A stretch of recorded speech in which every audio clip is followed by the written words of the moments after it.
প্রতিদিনের আলুর তরকারি একবার এভাবে বানিয়ে দেখুন, তাহলে অন্য সবজি খাওয়া একদমই ভুলে যাবেন। নমস্কার বন্ধুরা, তিয়াসার রেসিপিতে সকলকে স্বাগত জানাই। প্রতিদিনের মতো আজও আমি একটা নতুন রেসিপি নিয়ে চলে এসেছি। আশা করছি রেসিপিটা আপনাদের ভালো লাগবে। তো রেসিপিটা তৈরি করার জন্য এখানে আমি 4টি মিডিয়াম সাইজের আলু নিয়েছি। এবার আমি একটা পিলারের সাহায্যে এইভাবে আলুগুলোকে ছাড়িয়ে নিচ্ছি। আর আমি আজকে কাঁচা আলু দিয়ে রেসিপিটা আপনাদের খুব সহজভাবে তৈরি করে দেখাবো। আলুগুলোকে আমি ভালো করে পরিষ্কার করে ধুয়ে নিয়েছিলাম। তারপর আলুর খোসাগুলোকে এইভাবে একটা পিলার দিয়ে ছাড়িয়ে নিচ্ছি। বন্ধুরা, আলু রেসিপি আপনারা অনেকভাবেই খেয়েছেন, তো এইভাবে একবার আলু রেসিপিটা তৈরি করে দেখবেন। আর অন্য কোনো কিছুর দরকার হবে না, এই দিয়েই সব ভাত খাওয়া হয়ে যাবে। তো দেখুন, একইভাবে সমস্ত আলুর খোসাগুলোকে আমি ছাড়িয়ে নিয়েছি। এবার আমি এই আলুগুলোকে এরকম একটু স্লাইস করে কেটে নিচ্ছি। দেখুন, খুব বেশি মোটা করেও কাটছি না, আবার খুব বেশি পাতলা করেও কাটছি না। একটু মোটামুটি আলুগুলোকে ঠিক এই রকম করে কেটে নিচ্ছি। কেটে সঙ্গে সঙ্গে জলের মধ্যে ডুবিয়ে দিচ্ছি, এতে করে আলুটা আর লাল হবে না। তো দেখুন, সব আলুগুলো কেটে আমি জলের মধ্যে ডুবিয়ে দিয়েছি। এবার এটাকে এক সাইডে সরিয়ে রেখে এবার আমি এখানে 3টি ছোট সাইজের টমেটো নিয়েছি, আর নিয়েছি একটা পেঁয়াজ। তবে আপনারা যদি বড় সাইজের টমেটো নেন তাহলে সেক্ষেত্রে একটা বা দুটো নিয়ে নিতে পারেন। এখন এই পেঁয়াজের খোসাটাকে ছাড়িয়ে নিচ্ছি। আমি এই রেসিপিতে একটা পেঁয়াজ ব্যবহার করছি, তবে আপনারা চাইলে পেঁয়াজটা নাও দিতে পারেন। তবে এভাবে যদি একটা পেঁয়াজ ব্যবহার করা হয় তাহলে এর স্বাদটা খুবই ভালো হয়। তো পেঁয়াজের খোসাটাকে ছাড়িয়ে নিয়ে পেঁয়াজটাকে একবার ভালো করে ধুয়ে নিয়েছি। টমেটো আমি আগে থেকে ধুয়ে নিয়েছিলাম। এবার আমি এই টমেটোর মুখের সাদা শক্ত অংশটা বাদ দিয়ে টমেটোটাকে কেটে নিচ্ছি। টমেটো কাটা হয়ে গেলে এবার আমি পেঁয়াজটাকে কেটে নিচ্ছি। আর পেঁয়াজ টমেটো আমি দুটোকে একটু রাফলি করে কেটে নিলাম। তো দেখুন, পেঁয়াজ টমেটো দুটোই আমি কেটে নিয়েছি। এখন আমি এই কেটে নেওয়া টমেটো, পেঁয়াজ আর ওরই সঙ্গে দিয়ে দিচ্ছি দুটো কাঁচা লঙ্কা, কয়েক কোয়া দিয়ে দিচ্ছি রসুন, আর অল্প একটু আদা দিয়ে দিচ্ছি। তারপর সামান্য পরিমাণে জল দিয়ে এরকম একটু মিহি করে বেটে নিয়েছি। তো এখন পেস্টটাকে একটা বাটির মধ্যে ঢেলে নিচ্ছি। এবার আমি ওই মিক্সির মধ্যেই 1.5 টেবিল চামচ পরিমাণ টক দই আর সঙ্গে অল্প পরিমাণে একটু জল দিয়ে দইটাকেও এইভাবে একটু মিক্সিতে করে ঘুরিয়ে নিয়েছি। তারপরে একটা বাটির মধ্যে ঢেলে নিচ্ছি। এইভাবে যদি মিক্সিতে ঘুরিয়ে নেওয়া হয় তাহলে একটু লাঞ্চ থাকবে না, আর রান্নার সময় যখন এই দইটা ব্যবহার করবেন তখন খুব ভালোভাবে সব কিছুর সঙ্গে মিশেও যাবে। এবার আমি গ্যাসের ফ্লেম অন করে একটা কড়াই খুব ভালো করে গরম করে নিয়েছি। তারপর এর মধ্যে দিয়ে দিচ্ছি পরিমাণ মতো সর্ষের তেল। আমি রান্নাটা সর্ষের তেল দিয়ে করছি, আপনারা চাইলে সাদা তেল দিয়েও রান্নাটা করতে পারেন। তো তেল খুব ভালোভাবে গরম করে নিয়ে এবার আমি ওই আলুগুলোকে জল থেকে ছেঁকে তুলে এইভাবে কড়াইয়ের মধ্যে দিয়ে দিলাম। তো সব আলুগুলো দেওয়া হয়ে গেলে এইভাবে তেলের সঙ্গে একবার নেড়েচেড়ে মিশিয়ে দিচ্ছি।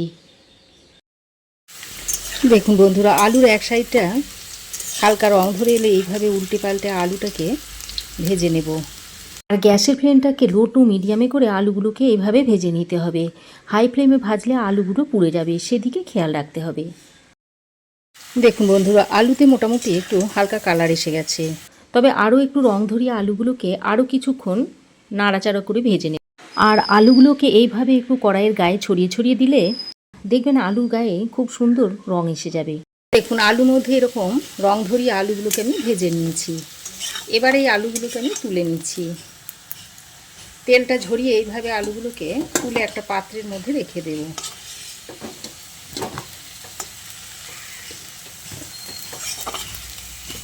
তো দেখুন, আলুগুলোকে তুলে একটা পাত্রে রেখে দিয়েছি। এবার আমি কড়াইয়ের মধ্যে আরও একটু সর্ষের তেল দিয়ে দিলাম।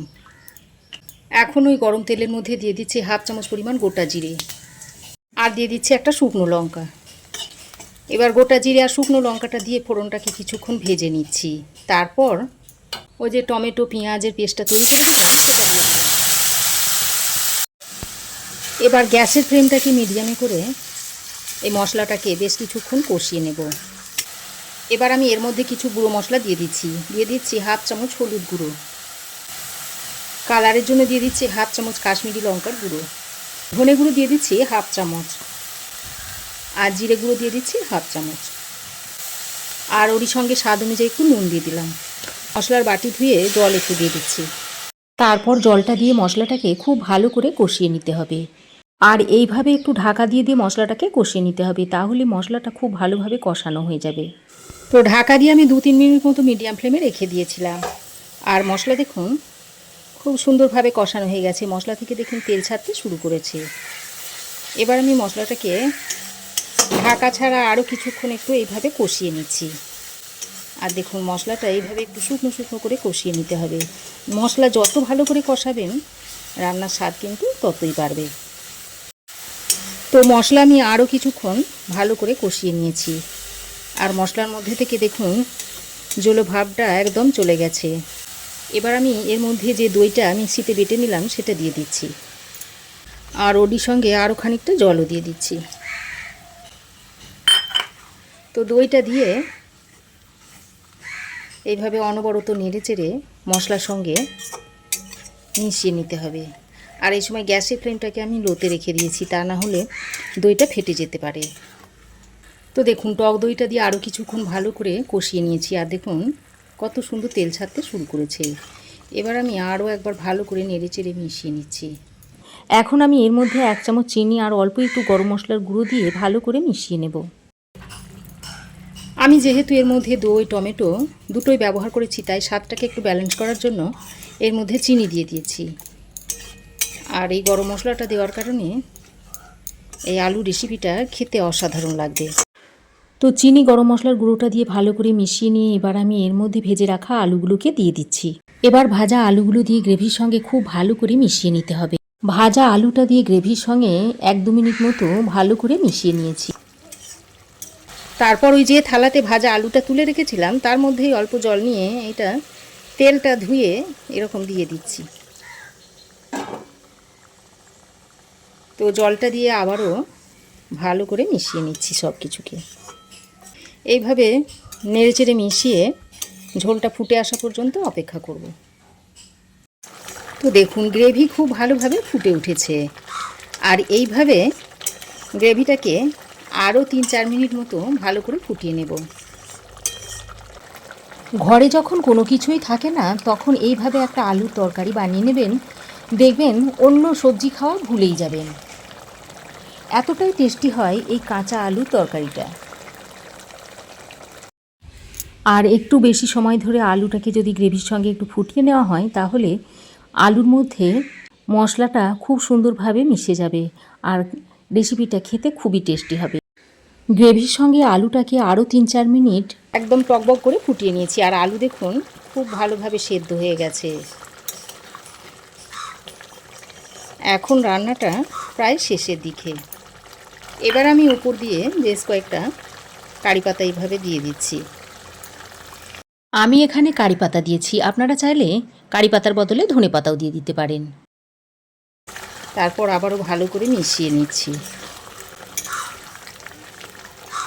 আর রেসিপিটা এখন সার্ভ করার জন্য একেবারেই রেডি হয়ে গেছে। আর দেখুন তরকারির কালার কত সুন্দর হয়েছে।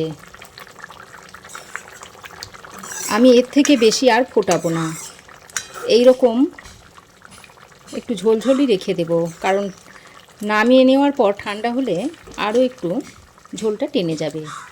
এই অবস্থায় আমি গ্যাসের ফ্লেমটাকে বন্ধ করে নামিয়ে সার্ভ করে দেব। তো এইভাবে তৈরি করে আপনারা গরম গরম ভাত, রুটি, পরোটা সব কিছুর সঙ্গেই খেতে পারবেন। খেতে অসম্ভব টেস্টি লাগে। আশা করছি আমার এই আজকের রেসিপি আপনাদের ভালো লেগেছে। ভালো লাগলে একটা লাইক দেবেন আর বন্ধুদের মধ্যে শেয়ার করে তাদের দেখার সুযোগ করে দেবেন। আর অবশ্যই একটা কমেন্ট করতে ভুলবেন না যেন। আপনাদের একটা ছোট্ট কমেন্ট আমার ভিডিও বানানোর অনুপ্রেরণা যোগায়। পাশে থাকা বেল আইকনটি অবশ্যই প্রেস করে দেবেন। আর আমার চ্যানেলে যদি নতুন হয়ে থাকেন তো প্লিজ চ্যানেলটিকে সাবস্ক্রাইব করার অনুরোধ রইল। আজ এই পর্যন্তই। আবার দেখা হবে নতুন কোনো রেসিপি নিয়ে নেক্সট এপিসোডে। সে পর্যন্ত ভালো থাকবেন, সুস্থ থাকবেন। ধন্যবাদ।